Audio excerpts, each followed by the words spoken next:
Ann Combs has competed in over 30 Marion Miley Golf Championships, and none was quite as special as her first. And when that invitation came and I was 13, I don't remember what I shot, but I remember how thrilled I was to be extended an invitation. Since then, Combs has won the tournament 6 times. She's also won the Kentucky State Golf Championships 5 times. Without a doubt, she's one of the best amateur golfers the state has ever seen. Oh, my word, no. No, far from it. But she never considered turning pro. At that time, I was not good enough. I adore amateur golf. I like to play it simply in the summer. With the competition getting younger and stronger, Combs knows it will be difficult to earn another Miley title. Of course, of course. But the nicest thing is the quality of golf is better. And she'll continue to play alongside the next generation of golfers that take the tournament to the next level. I've gotten to see most everyone come up because I'm 60. Yes, and that's one, and I'm so fortunate to be sitting here saying that.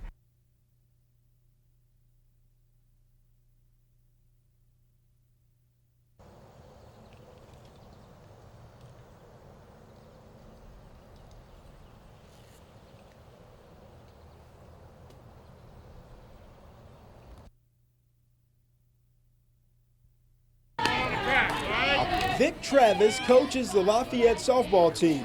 But don't be deceived by his current occupation. Travis is a walking baseball almanac.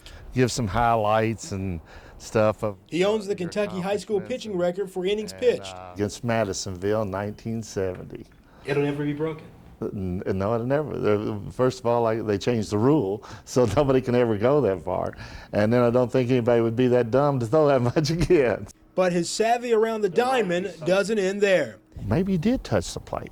A part-time gig as an umpire in high school evolved into a career 33 years long, spanning the prep, college, and professional ranks. My first game in professional baseball, when I had a guy by the name of Dwight Gooden on the mound, his rookie game, his first game, and was pitching, and about the third pitch of the game got away from the catcher and hit me in the chest. And I thought somebody had shot me from the stands because he threw so hard. Not long after he decided to hang up his mask and leave the diamond for good, he returned as a coach. Then my daughters came along, and they took an interest in playing. Well, you know, of course, that couldn't have tickled me more. As it turns out, softball was his first love. My father was a fast-pitch softball player. So when I was coming up as a kid, that's the way I took batting practice off my father. He threw as a fast-pitch pitcher, and in his younger days, I would go and watch him play. The diamond has meant a lot to you. When you look out on the diamond, you know, what comes to mind? I've spent my whole life on there. If I could get somebody to give me a nickel every time I've crossed that line one way or the other, I'd be a pretty wealthy man. In Lexington, Greg Hammond, Action Sports 36.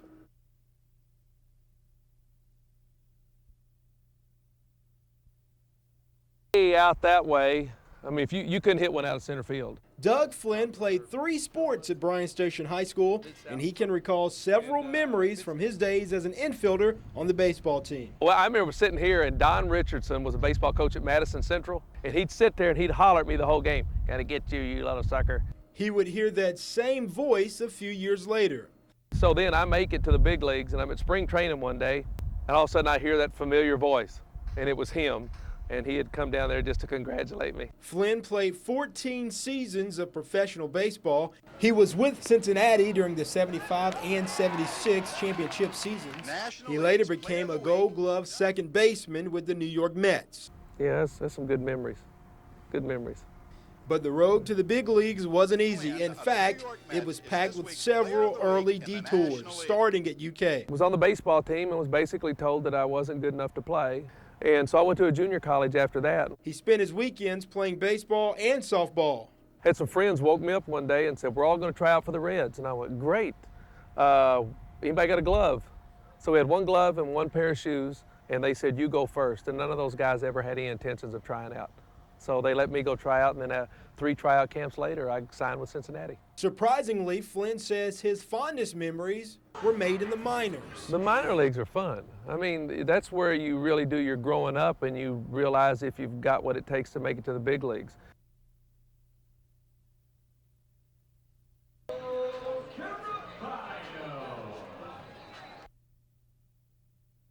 This picture right here was in the USA Today years ago. This picture right here was in the USA Today years ago. Myra Van Hoos Blackwelder has captured the story of her career in frames. That was around my rookie year. That was taken at the JCPenney Mixed Team Classic in Bardmore, Florida in December of probably about 1980. That was the year she won Rookie of the Year honors on the LPGA Tour. I finished second several times on the LPGA. Never won.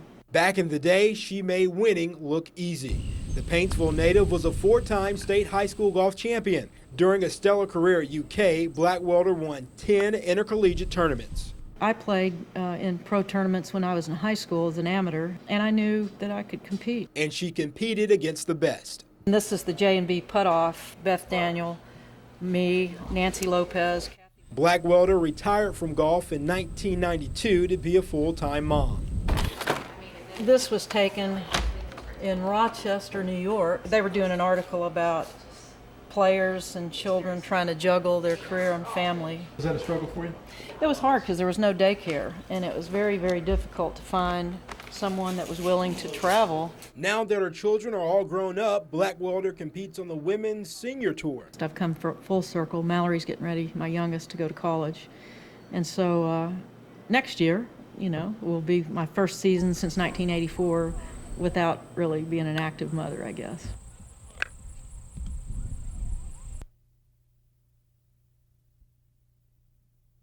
Alvis Johnson is one of 6 assistant athletic directors at UK. He supervises student-athlete employment, and he oversees the department's contract with Nike. It's a far cry from the field he pursued when he was in college. During my collegiate days, I had a desire to become a criminal defense lawyer. I thought maybe I could become the next Perry Mason. Kind of got sidetracked. My old high school called and asked if I'd come back and coach there for a year. And they asked me for 1 year, and then I could go on to law school, and I decided to do that. And obviously, the coaching bug bit me, and 30 years later, I hadn't gone back to law school, and so the rest is history. A 28-year history that changed Kentucky high school athletics. We went undefeated and unscored upon that year, and I guess I got the bug. I also coached track and field and wrestling there at Christian County. Johnson won nearly 200 games in 25 seasons at Harrodsburg High. People think football is my greatest love, but I don't know that it's not track and field.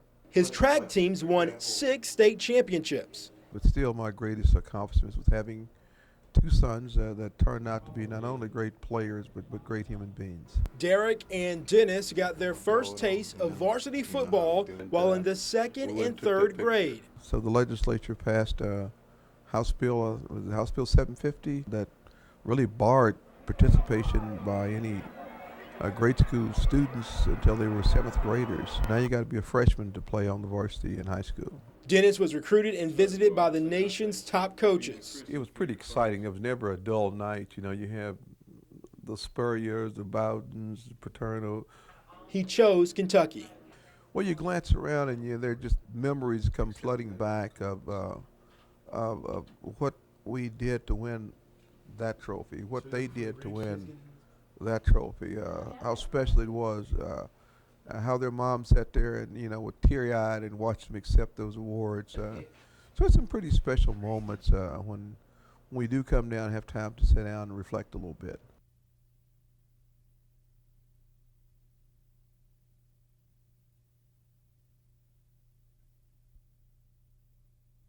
To quote Kentucky quarterbacks coach Kurt Roper, the kids played hard, and boy was he right. On defense, to quote Kentucky quarterbacks coach Kurt Roper, the kids played hard, and boy was he right. On defense, special teams, and their newfound offense.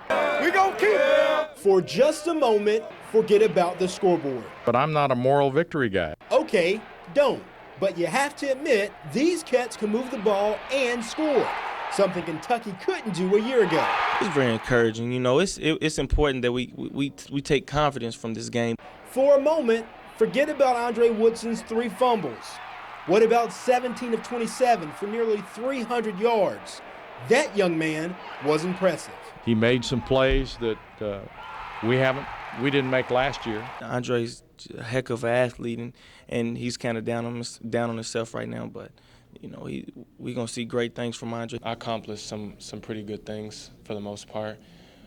Still, you know, I definitely could tell you that I got work to go. If the 3 fumbles weren't there, I think that the game would have been totally different. Do we roll over and play dead, or do we go out and compete and play, and do we go out and try to make plays? And I think we got the answer on the opening drive in the second half. Also in the second half, the defense held the Cardinals to just 3 points.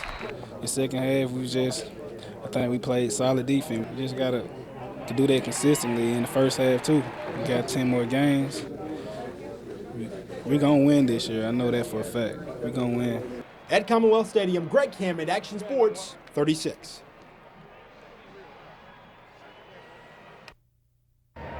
The goal tonight was simple: get a win and walk away without injury. Unfortunately, the Cats couldn't turn 2 as the injuries came more frequent than the scores.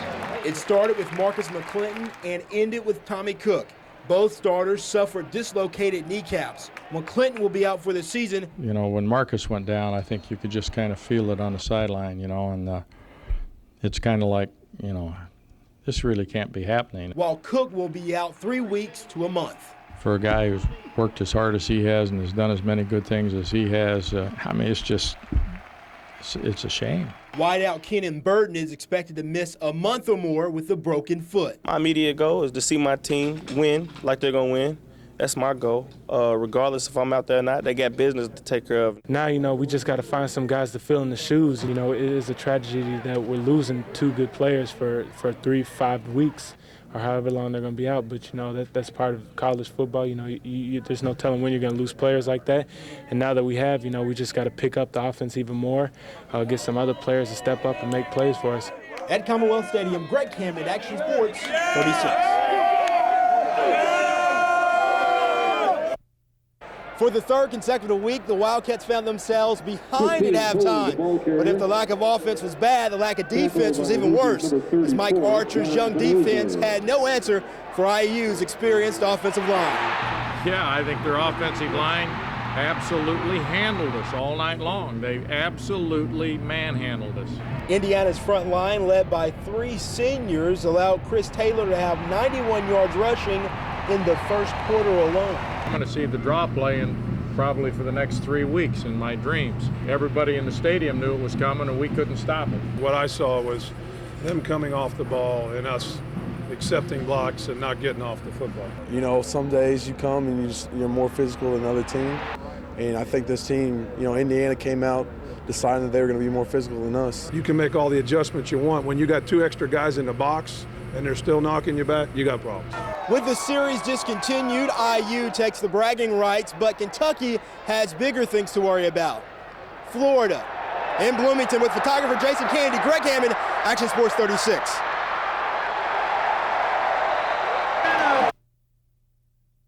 (49-28), you know it could have been uglier as Chris Leak set out the majority of the second half, but he had to come back in the 4th quarter after Wildcat freshman Curtis Pulley sparked the Wildcats with 2, you could call them unimportant touchdowns, but impressive nonetheless for a freshman, giving Wildcat fans a peek into the future. The Gators put 49 points on the board and virtually sealed the win by halftime, causing thousands of Wildcat fans to pack it in early. I like to think those fans who stayed there for the second half and watched the game, that showed a lot. That showed them they really care about Kentucky football. And those that stayed got a treat, courtesy of Wildcat freshman Curtis Pulley. Filling in for the injured Andre Woodson, Pulley tacked on 70 all-purpose yards and 2 touchdowns, completing 4 of 6 passing attempts with no interceptions. We all knew that he could make plays with his legs. He made some throws. You know, the future's bright with Curtis Pulley. There's a whole lot of confidence, man. It I had so much fun out there, just something to build on for the games to come this year. We forced them to bring the starters back in, got them on their heels a little bit, and really we moved the ball when they brought the starters back in too. And he did a great job. Of course, it's no question there will be no quarterback controversy. Andre Woodson is the man in Kentucky, but with the Wildcats taking a bye week before South Carolina could give Joker Phillips to throw Curtis Pulley into more of the offensive game plan. At Commonwealth Stadium, Greg Hammond, Action Sports 36. 49, Kentucky 28. Ladies and gentlemen, we thank. One of the many faults critics find in Rich Brooks is his supposed lack of intensity. They say he's old and he can't motivate his players. A look and a listen to David Jones may force you to question their argument. I mean, I'll do anything to help the team, and whatever coach wanted me to do, I'll do for him. With injuries forcing every abled body on the Wildcat roster to do more, Brooks has asked Jones to step up on special teams. Against Florida, Jones returned 3 kickoff returns of 32 yards or more. He's one of the kids that can run with the Floridas and the Georgias and those guys. His longest, an impressive 44-yard run back, gave the Wildcat offense a short field and a quick score 5 plays later. I had to get used to the kickoff return, and I got used to it the Indiana game, and I fed off of that. Felt the game of the speed of the game, and got in there and did what I had to do. Obviously, David Jones is a guy that can make plays with the ball in his hands, or if he's playing defensive back also. Joker wouldn't mind using Jones on offense. I would love to have him, but they're in a situation that they're depleted at corner also. Well, judging by his talent and the rate of injuries, he may be forced to play both ways. Covering the Cats, Greg Hammond, Action Sports 36.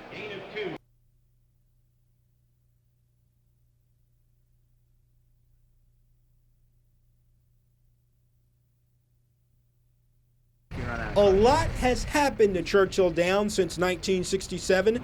The same can be said for Warren Stute.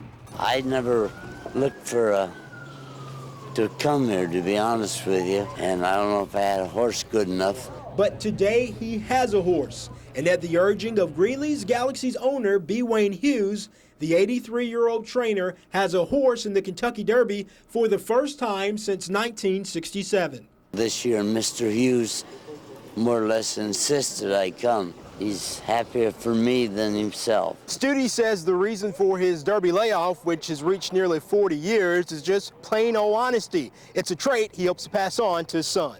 To be honest with these owners is about the biggest thing, because so many trainers build their owners up. Oh, this horse is really good. He worked fantastic, he'll win. And then he gets beat 10 lengths. I've always been honest with them, maybe too honest. My wife, right as we speak, is having a baby right now, and I'm here. But she told me, I said, honey, I'll stay. She said, you go. You be with your dad. A Derby victory by Greeley's Galaxy would make Stute the oldest winning trainer in Derby history. Win or lose, he's already highly respected among his peers. At Churchill Downs, Greg Hammond, Action Sports 36.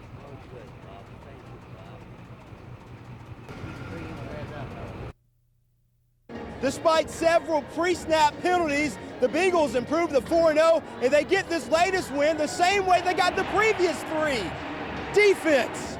On offense, the Bengals were hampered by injuries. Both starting center Rich Bram and backup Larry Moore sustained knee injuries in the second quarter, forcing left guard Eric Steinbach to snap to Carson Palmer. We didn't know Steinbach. I didn't know Steinbach could play center. It's funny this week that Marvin, his theme for the week this week was for guys to step up and expand their roles.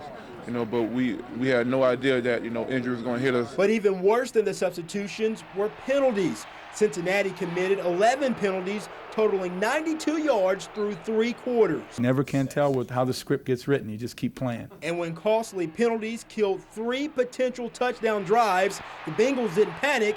They simply relied on their defense. I like to say, man, we 4-0. It don't matter how we did it or how it happened. We're 4-0 right now. I'm finna go enjoy that. So the Bengals improved to 4-0 for the first time since their Super Bowl season in 1988. Now they must travel through the AFC South with stops in Jacksonville and Tennessee. In Cincinnati with photographer Jason Candy, Greg Hammond, Action Sports 36.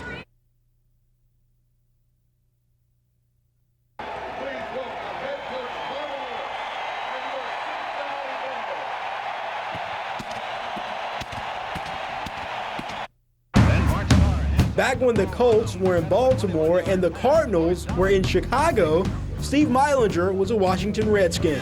At that time, there were only 12 teams in the league.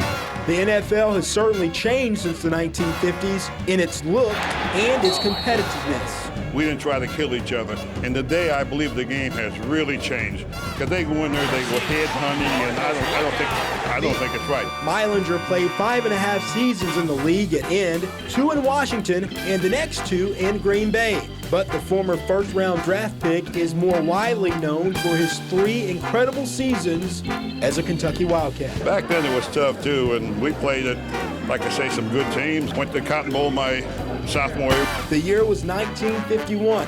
Meilinger and the Cats earned Paul Bear Bryant his second consecutive bowl victory, beating TCU 20-7. Meilinger finished the season with 8 touchdowns and 41 receptions for nearly 600 yards. Always one of my big dreams, go to big college and get to go to the bowl game. Meilinger played end, halfback, defensive back, and linebacker for the Cats. They said he did everything but play in the band, and the nation took notice. He finished 10th in Heisman voting his senior season. That was my dream, college and pro ball, so I accomplished everything that I wanted to do. I graduated in 1962, so played football season through the 61 season. 62, it seems like 100 years ago. Like most former high school athletes, Tom Hammond reminisces about his glory days from time to time. This is sad for me to talk about. Even though the upsets on the field and the court come to mind as often as his accomplishments. My junior year, we lost to Fort Thomas Highlands. I think we were inside the 5-yard line when the game ended, and we'd missed an extra point. Dunbar beat us for our first defeat of the season after being ranked #1 in the nation, in the state all season long. Tom has done pretty well for himself since his playing days at Lafayette. Post-time approaches for the Kentucky Derby here. He's the face of the Kentucky Derby, and on some Saturdays, the voice of Notre Dame football. And all the lessons he learned from playing sports are relevant even today. And you know, as I look back on it 40 years later, it really was one of the defining moments of my life, that high school career, because if doing a sports telecast is anything, it's about teamwork. If we do a telecast and it's a good telecast, everyone has to do their job, and there's a great feeling of team accomplishment when it all goes well.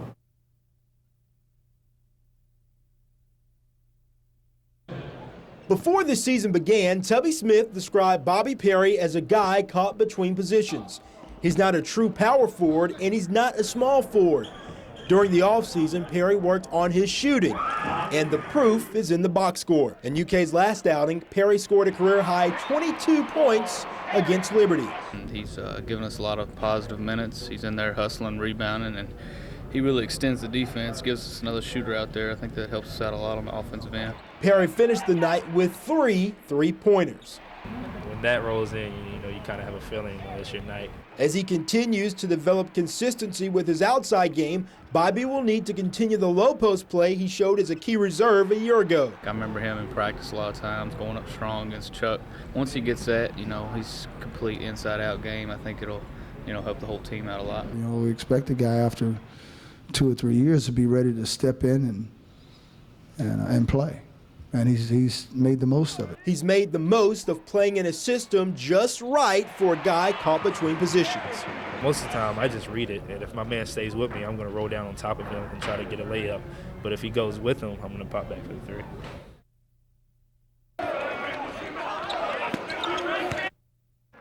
It was the perfect setup. Senior day at Commonwealth. A visiting Tennessee team with a wounded conference record and a 20-game winning streak over UK just ripe for snapping. It was a chance for 25 seniors to leave a legacy. I don't even know if we did leave a legacy. Game obviously didn't go any way the way we wanted it to go. Instead, the Cats missed out on opportunity after opportunity. And of course, there was the uncontrollable. When we lost Andre, we lost, I think, the confidence from a team standpoint in the passing game. For Woodson, there's always next year. That is not the case for these seniors. A few will be remembered for their career marks. Taylor Begley is now second all-time in career field goals made at UK. I've really been blessed to have the durability and not to get hurt and to be able to kick here for 4 years. As a group, this senior class will be remembered for something less tangible, but no less significant. I think we left the base, how you carry yourself. Just a base of hard work. A lot of us, most of us, the senior class, we worked hard. It's always good to compete. I mean, that's the parts that I'm going to miss the most. But I'm going to miss my teammates, that's for sure. So the goalposts remain intact along with Tennessee's winning streak over Kentucky. Hopefully for the Cats, this foundation of character this current senior class has laid will translate into more wins in 2006. Along with photographer Jason Candy, Greg Hammond, Action Sports 36. Go to work.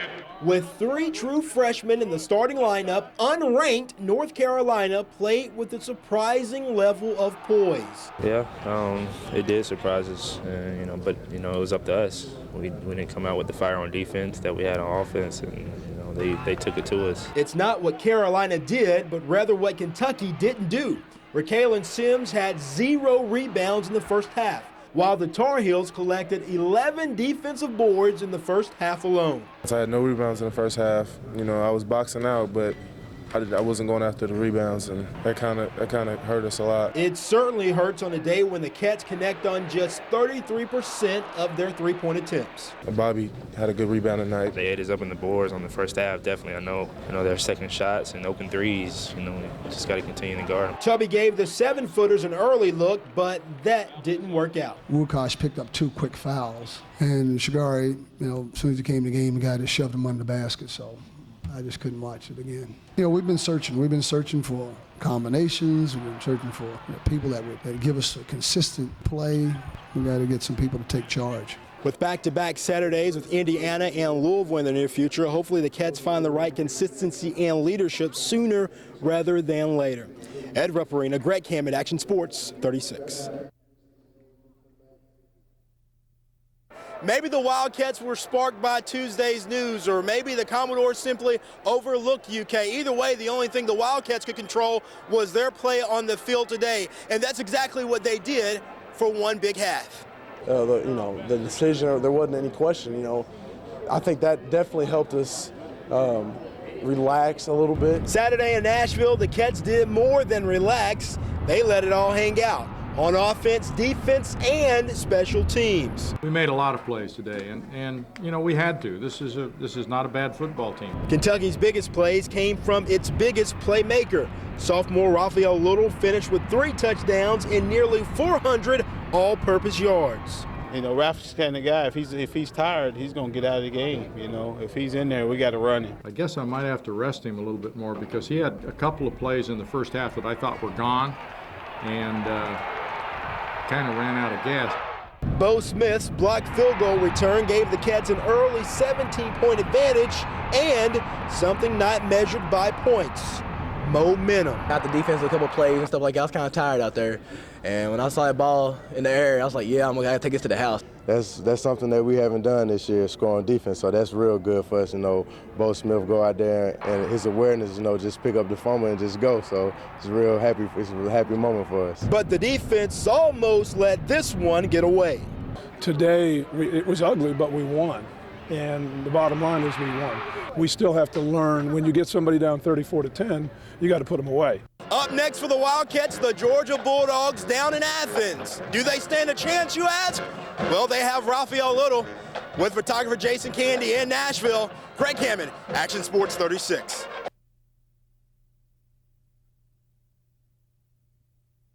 So the Wildcats return to Commonwealth Stadium for a much-needed win. The score, 13-7. Ironic enough, it's the score from last week's game with Ole Miss, but tonight the Wildcats get a win. But the question is a win tonight enough to save Rich Brooks' job? Absolutely. He's just getting started, buddy. He's getting started. Although thousands of fans have an opinion, it's a decision for one man, the athletic director.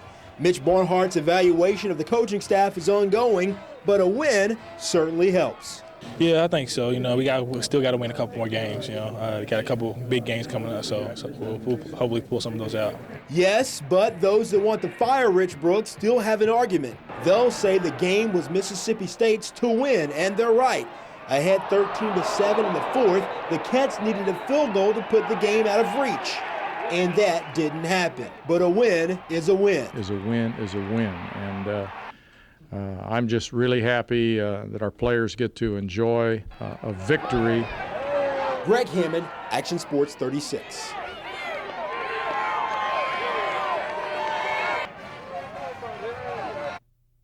The fastest growing sport in North America is lacrosse. It's been a common activity on the East Coast for several years, but young athletes in the South are discovering the sport for the first time. So are their parents. When I first got home with my pads, my mom said I looked like something out of Star Wars. Lacrosse equipment is just a small part of the sport's appeal. The bigger draw is the similarities lacrosse has to high-profile sports like hockey. It's a face-off. It starts with the ball still on the ground. Football. You get to hit people. And, of course, basketball. Yeah, I'd probably say offensive sets. That's the closest thing, surprisingly, that I would draw an analogy to. In 5 years, lacrosse in Lexington has grown from one team, the Lexington Eagles, to now 5 high school affiliated club teams. And we decided last year to break it up into as many high school affiliated teams as we could. We got 2 last year, Dunbar and Lexington Catholic. I think it was sort of a natural thing. First of all, I think probably kids nowadays, they're just looking for alternatives. What do you like about it? I like how it's fast-paced and you get to hit people. The girls like it.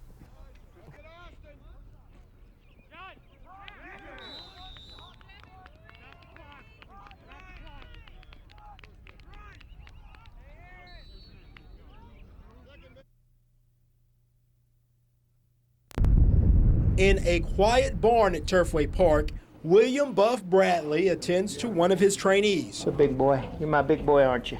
On Saturday, his big boy could be his cash cow.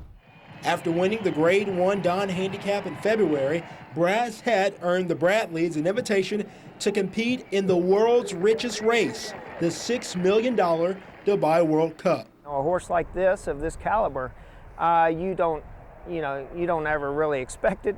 At first glance, it's a surprising whirlwind of success. It's a trip of a lifetime. But spend a moment with Bradley and you'll discover Brass Hat's journey is a Cinderella story that started 5 years ago with humble breeding. His dam was unraced. We bought her at the sale for $5,000. It's modest breeding, and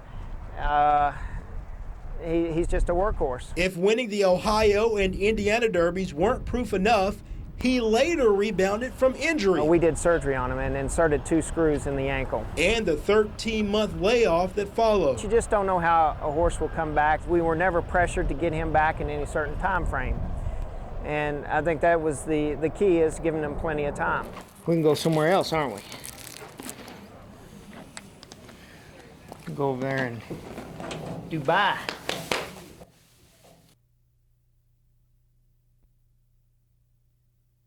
In a quiet barn at Turfway Park, William Buff Bradley attends to one of his trainees. A big boy. You're my big boy, aren't you? On Saturday, his big boy could be his cash cow. We took him down to Shreveport, Louisiana for the New Orleans Handicap, and he won that. And things really didn't set up for him in that race, and he still won. And when he did that and drew away from him, I thought, well, we need to go to the Don now and try it. Brass Hat's win in the Don Handicap propelled him to star status, and it earned him a spot in the world's richest race, the $6 million Dubai World Cup. A horse like this, of this caliber, you don't ever really expect it. At first glance, it's a surprising whirlwind of success. It's a trip of a lifetime. But spend a moment with Bradley and you'll discover Brass Hat's journey is a Cinderella story that started 5 years ago with humble breeding. His dam was unraced. We bought her at the sale for $5,000. It's modest breeding, and he's just a workhorse. If winning the Ohio and Indiana Derbies weren't proof enough, He later rebounded from injury. We did surgery on him and inserted 2 screws in the ankle. And the 13-month layoff that followed. You just don't know how a horse will come back. We were never pressured to get him back in any certain time frame. And I think that was the key, is giving him plenty of time. We can go somewhere else, aren't we? Go over there and Dubai.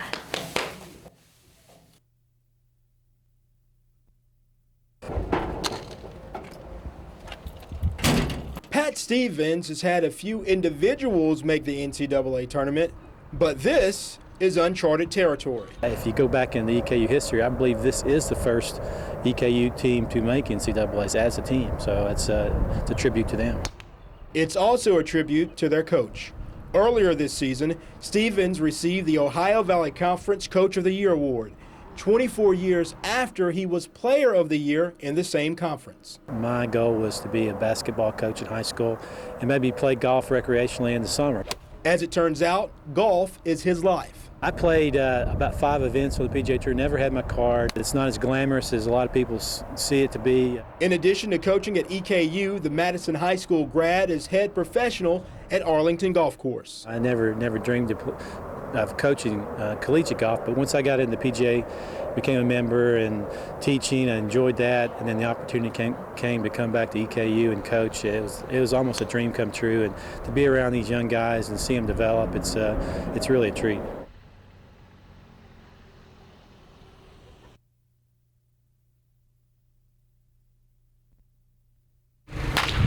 Colby Clemens is willing to play any position on the diamond. As long as my bat's in the lineup, I'll play any position. That's any position but pitcher, even though he's been clocked throwing it over 90 miles per hour. It got the job done. It got the job done for high school, but I don't plan on getting on that bump again. Well, he's only given up 6 in 164 innings.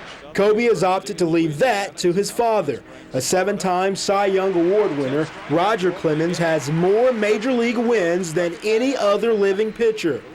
A breakout season in Lexington will be a huge step in Colby's journey to be known for his play on the field and not his last name. A journey that started with Clemens turning down the chance to follow in his father's footsteps and play for the University of Texas. I could be doing that right now and then end up starting in Tri-City or Greenville 3 years from now, or 2 years from now, or be right here right now. And I think I'd choose this right now just to have kind of a head start. If he struggles in his first year of single-A ball, his last name will certainly come in handy. It's already allowed Clemens to get advice from some of baseball's biggest names. I've also got to talk to guys like Derek Jeter and A-Rod. I have to say that, it's helped me quite a bit. And if all else fails, he can always get advice from dear old dad. He'll be here Thursday. He'll be here opening night with my mom and my uncle. They'll all be up here getting the feel of Lexington, Kentucky. 12 owners and trainers were aiming for a win in the Lanes and Stakes to earn their horses a coveted spot in the fast-approaching Kentucky Derby. Unfortunately for Frank Brothers, Laity finished 9th. But the Louisville-based trainer has saddled numerous stakes winners in the past, and he expects to have a contender for the Derby. I have a horse called First Samurai. We're going to try to run the Bluegrass. Derby contender? Well, if he runs well in the Bluegrass, sure, but he has to run well in the Bluegrass. Like Brothers and the rest of the world's top trainers, Patrick Biancone will spend April in Lexington. The Keeneland Spring Meet is for many a last chance to prep for or get into the Kentucky Derby. 2 years ago, you were preparing Lionheart for the Kentucky Derby. I'm wondering if you have any 3-year-olds you have pointed that way this season. No, unfortunately, this year we have no Lionheart, but we have a few nice horses and maybe nothing for the Derby, but we've got a couple of nice fillies for the Oaks, and every year is different. It's not easy to have a good horse for the Derby. Keeneland's God's country. That's as good as it gets in racing Keeneland, and I think everybody from the owners, trainers, breeders, from the top to bottom, point for that. Yeah, Keeneland is a big part of the year for us. Most of my clients, have good horses, and we try to do good over there. Yeah. Talk about your long shots with a city entering the Lanes and Stakes, 45-1 odds, but after an upset win, you are certain to hear his name in the first weekend in May. There was no clear favorite in Saturday's lanes and stakes, but very few people besides his owner expected With a City to win the Grade 2 Derby prep race. I made a lot of money betting, yeah. Ron Peltz is the owner of With a City. I've been watching it ever since it's been a foal. His last race, he came out with a lung infection. He still closed 5 lengths on those horses. He only got beat by 4 lengths, and this was an 16th longer. As soon as the race was over, Peltz wrote a check for $6,000 to make his new champion eligible for the Triple Crown. People were talking about Derby contenders, now you're thrown in the mix. How exciting is that? It's great. We have one more to go too. So we got one in the Illinois Derby, and hopefully we'll be as lucky there.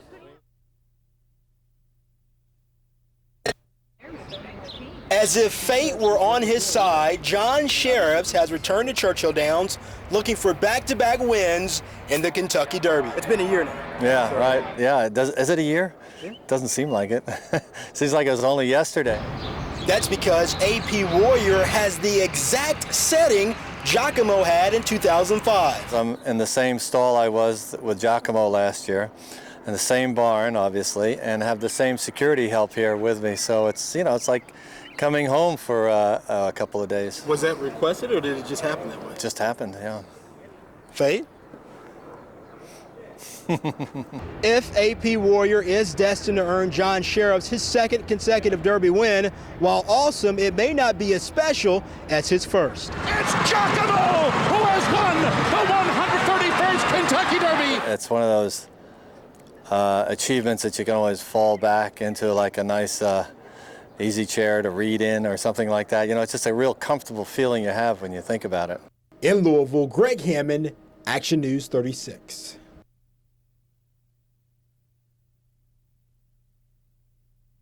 If AP Warrior is destined to earn John Sheriffs his second consecutive Derby win, while awesome, it may not be as special as his first. Indeed, a grueling pace here. For a brief moment, the thought of finishing first and second in the Kentucky Derby entered Roy Jackson's mind. Looking at the backstretch there with both of them together, and I think I'll always remember that. Unfortunately for showing up and the rest of the field, Derby 132 was all about Barbaro. I really think I've been really nutty about it, but I truly thought he was going to win this Derby. Barbaro wins by 7. You never know until it happens, and it looked like he did it easy enough that Edgar really didn't get after him that much. This was the first Derby win for the Jacksons, trainer Michael Matz and jockey Edgar Prado. There is no feeling in the world like what Edgar Prado is feeling right now. I guess a lot of people know about me. I don't get too excited when I win. I get very thankful. And today I was thankful and excited at the same time because I know I was riding a great horse. We can have a Triple Crown this year. If all is well with Barbaro, the Jacksons will send their new champion to the Preakness. And while racing fans would love to see a Triple Crown winner, Barbaro will likely face a few Maryland horses that did not run the grueling 1.25 miles today at Churchill Downs. In Louisville, Greg Hammond, Action News 36. Thanks, Spence, and stand by for Wednesday's three-pointer. The Reds have acquired left-handed pitcher Scott Schoenweiss from Toronto. Transy baseball coach Jan Weisberg has resigned to take over at Birmingham Southern. And Georgetown College is ranked 4th in the NAIA football preseason top 25. NAIA. You were basically done in by an acronym. I was. Yeah, there you go. That's tough. Yeah, well, we'll and put the I've got authorities the out. paper ball. Oh. There he goes. There he goes. We'll be right back. We'll see you tonight, Spence. And finally, Friday's three-pointer. Ohio State is ranked 1st in the just-released AP preseason top 25. Louisville is ranked 13th, matching their coaches' poll ranking. And Junior Seau's retirement ended today as he signed with the Patriots. That's it for sports. Action News 36 returns right after this. Thanks, Spence. Now stand by for Thursday's three-pointer. Gracious. Turfway Park's fall meet begins September 6th. Davis Love III leads the PGA Championship currently at 7 under. And Action News 36's Gridiron Blitz begins tomorrow night after 11:11. Don Hudson, you have to look the part. You do look the part. I'm trying, I don't know if it'll work for me doing the news, but you did. And you know what? You probably had more time to spare than any other time, so I guess that's the way they do it. It's all up here, right? Well apparently it's right here. Oh, Apparently it's right yeah. there on your cheeks. Anyway, we'll be right back. For Wednesday's three-pointer. The Reds have acquired left-handed pitcher Scott Schoenweiss from Toronto. Transy baseball coach Jan Weisberg has resigned to take over at Birmingham Southern. And Georgetown College is ranked 4th in the NAIA football preseason top 25. NAIA, NCAA. It's. You were basically done in by an acronym. I was. Yeah, there you go. That's tough. Yeah, well, we'll put And the I've got authorities the out. paper ball. There he goes. And there he goes. We'll be right back. It was the story of two 19s as Louisville loses its number 19, half of the Derby City duo, Michael Bush, going down with a season-ending broken leg. Meanwhile, Kentucky's number 19, Keenan Burton, a career performance overshadowed by a big loss. 127 receiving yards, a career high. 185 return yards, another career high. But none of that seemed to matter after a 31-point loss. You know, I'm a team player, and if we didn't win, I feel like I didn't do much. Keenan had a fabulous game. I think he showed we had been talking about him for 2 years now. Hopefully he could just stay healthy and keep doing this. It's a performance Burton will likely trade in if it meant bringing Michael Bush back to the field. I wanted him to win the Heisman, and it's just sad, and I'm hurt, but you know, he'll tell me, move on to the next week. You make sure you stay healthy, and you make sure you do what you got to do. But the Cardinals proved they'll be fine. It's the Wildcats in need of answers. I think it started on the first play with the reverse, and we never recovered from it. And our guys, I don't think, played with they never flew around the football all night. Well, I thought we were very sloppy. You know, it was a span of about 20 minutes in the first half that we were really, really sloppy. Now the Cats return home to Commonwealth Stadium where they'll take on Texas State on Saturday, and you got to figure that all will be forgiven if the Cats can open their home schedule with 2 straight wins, Texas State and then Ole Miss. In Louisville, Greg Hammond, Action News 36. This can really be a stressful type of job. In his first full season as Kentucky's starting quarterback, Andre Woodson was affected by criticism. You're hearing these people saying that you shouldn't be the guy on the field, that you're not capable of playing that position. You know, I think it really starts to get to you. His status as UK starter was in question by the end of spring practice as he was challenged by Curtis Pulley. So Woodson spent the offseason working on his weaknesses. Now I'm going to be ready for critics. Now I'm going to be ready for criticism. Weaknesses like mental toughness. It's something that was tough on me, but I think that's something that's going to help me out. And being a vocal leader. It's something more difficult than people really understand. You know, it's just something that I've had to learn. It's something that I've had to grow up in. As it turns out, it isn't the critics or Curtis Pulley pushing Woodson to succeed, but rather a friend who's struggling just to push himself. I had a friend recently, Eric Johnson. He went to high school with me, middle school, and he came up here to UK, got in a car crash about 3 months ago. They didn't expect him to make it over the night. God has helped him out in so many ways. Right when they thought that the blood was going to clog up his lungs, somehow a miracle happened. He made it through that. When his lungs collapsed, they didn't think he was going to make it again. He made it through that. Now he's opened up his eyes about a month and a half later, came out of a coma. Now they're getting him to speak. Hopefully now he'll be at the first game, a Louisville game, and I got him a ticket saved, and I can't wait to see him in there. People like him won't ever get to play football again, barely get to walk. Now I know what's so great about still having my chance, so now I'm going to push myself to that limit. Talk about the game itself with Greg. Don, the Wildcats have the factors in their favor to win this one. They have the experience. At this point, even the freshmen, they have the size man for man, and they have the depth. I tell you what, if the Cats approach Utah the same way they approach Cincinnati, and remember, rebound, rebound, rebound, Kentucky could earn a big blue win in Austin. I don't think he's that much of a physical player as Max Hill and Hicks were. But they can certainly win this game because Kentucky has enough favors going their way. They're going to get a new hairstyle. I think David Hobbs said it best, the associate head coach of the UK. He told Chuck and the guys after practice today they are 40 minutes away from the Final Four. Both teams are very familiar with each other, so it's going to take focus. 40 minutes away from the Final Four. That's something that's very special for the Kentucky senior class. The curse is over as the Wildcats earn a win in their conference opener for the first time since 1987. And the Wildcats did it in impressive fashion in that they showed killer instinct down the stretch. At halftime, I said, if they don't score, they don't win the game. You know, and we were dealing with some tough field position in the second half, and we just kept talking about, hey, if they don't score, they don't win. Myron Pryor made an unbelievably athletic play. I don't know many defensive linemen that can, at the line of scrimmage, jump up and intercept a pass and actually catch it. For him to catch that ball was a huge play. I took off. I mean, I didn't go nowhere, but this felt tremendously great. Just to have that stat on my record, it was good for me and good for my team too. The offense went dry in the third quarter. You know, I think we made tons of mistakes, but the defense did a good job. So the Wildcats improved to 2-0 at home, 2-1 overall, a winning record. Even more important, they take a little momentum into the swamp. At Commonwealth Stadium, Greg Hammond, Action News 36.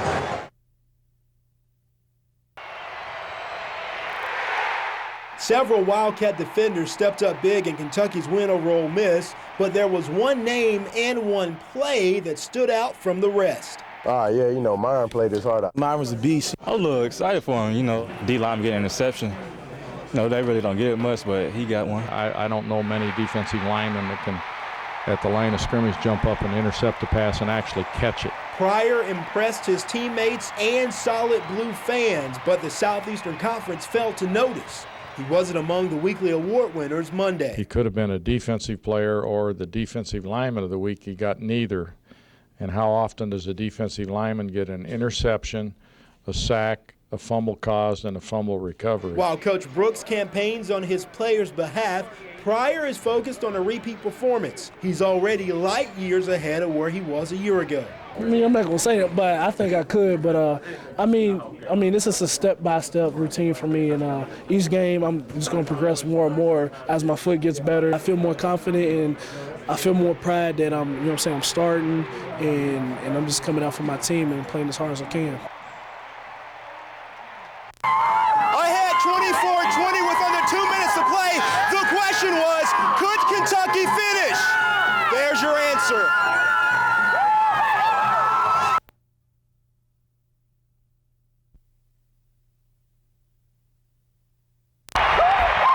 It was a victory 10 years in the making. For them to get a win like this against a team that Kentucky hasn't beaten a lot in recent years is, I think, a signature win for them.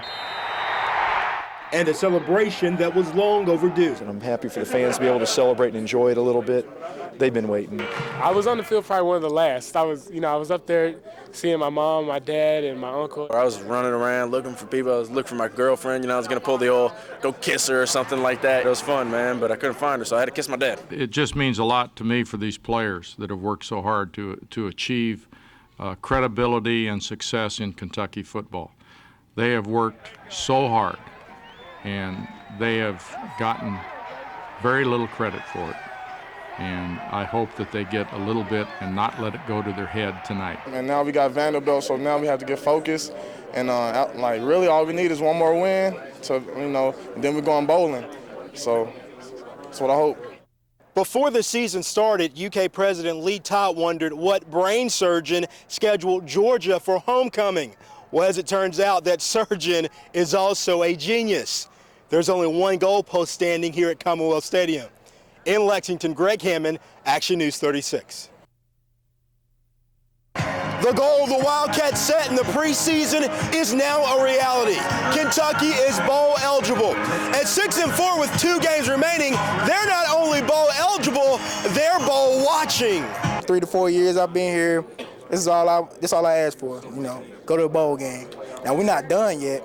We got more games to win. We have an opportunity maybe to climb that bowl ladder, if you will. I don't want to just slide in with 6 wins. You don't want a 6-win bowl. You want to try to get 8 wins. We got 2 more games to win. Once we're in some warm weather place, that's when it'll be, I'll be happy. I really don't care. I shouldn't say warm weather. Anything's got to be warmer than Kentucky. We still got two tough weeks, and if we can stay healthy, I think we have a great chance of running this thing out. Now we got a little bit of fans on our side now. So that's what it's about, bring Kentucky pride back. I'm gonna follow these boys wherever they go. We're going to Atlanta. Go Cats! I don't care. I'll be there. In case you're wondering about potential bowl spots, representatives from the Independence, Music City, Liberty, and Peach Bowls were in attendance today. At Commonwealth Stadium, Greg Hammond, Action News 36.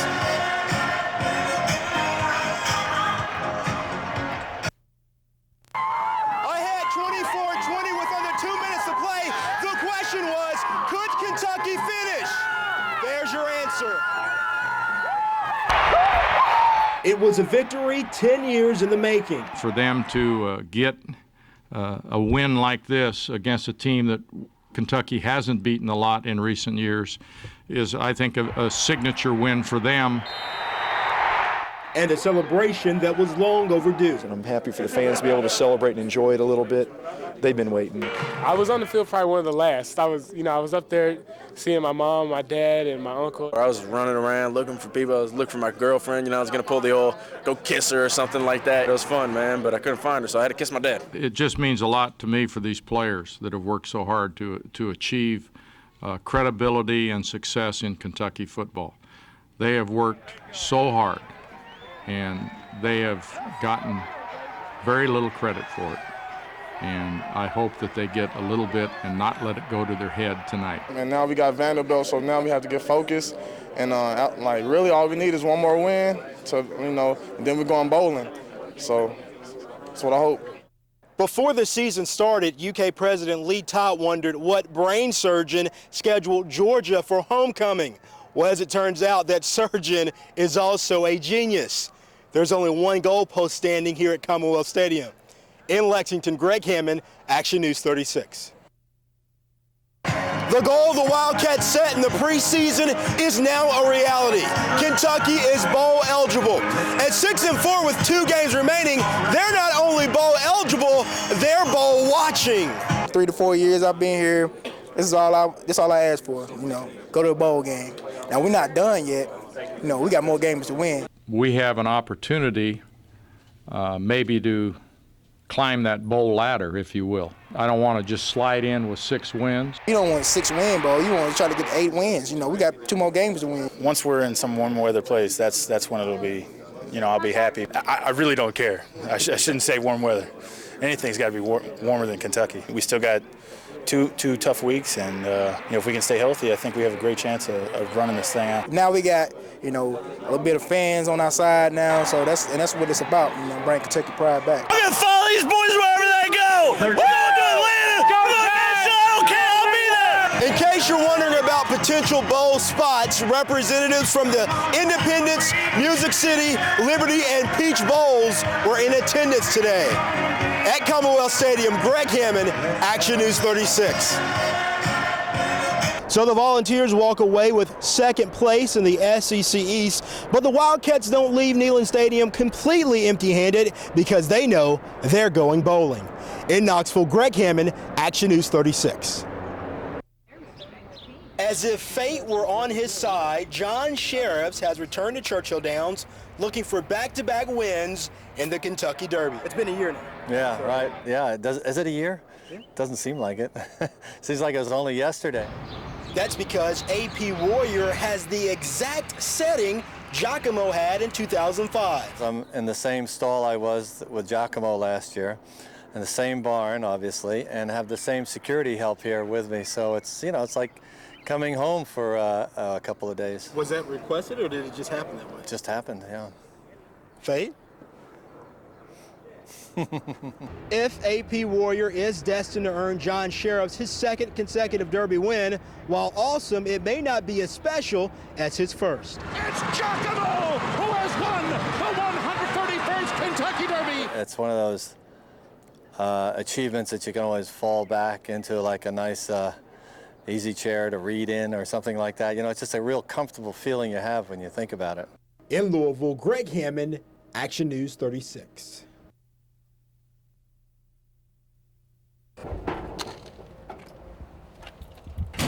Pat Stevens has had a few individuals make the NCAA tournament, but this is uncharted territory. If you go back in the EKU history, I believe this is the first EKU team to make NCAAs as a team, so it's a tribute to them.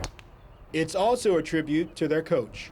Earlier this season, Stevens received the Ohio Valley Conference Coach of the Year award, 24 years after he was Player of the Year in the same conference. My goal was to be a basketball coach in high school and maybe play golf recreationally in the summer.